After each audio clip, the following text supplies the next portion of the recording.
Timmy Times. I like solving multiplication problems.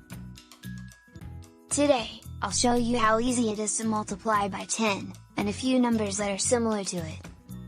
When I multiply by 10, I tell myself that 0 is my hero. Let's find out why. The first thing you should know is that whenever you multiply a factor by 10, your product will always end in 0. Is there anything else? What else do you notice? Take a closer look at each factor being multiplied by 10.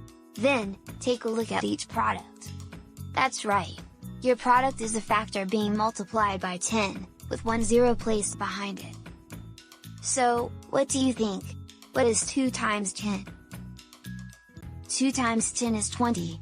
Here's an example. There are 2 ornaments in a pack, and you have 10 packs. You have 20 ornaments altogether.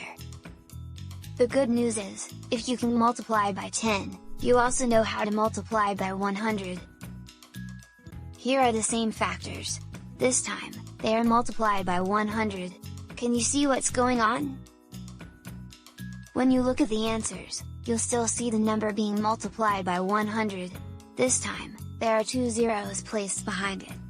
Can you see it now? If you place 2 zeros behind the factor being multiplied by 100, what do you do for 1000?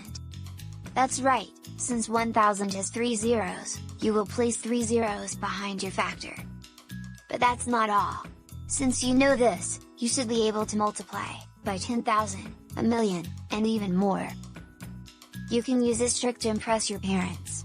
They will surely be very proud. That's all for now. I hope to see you soon.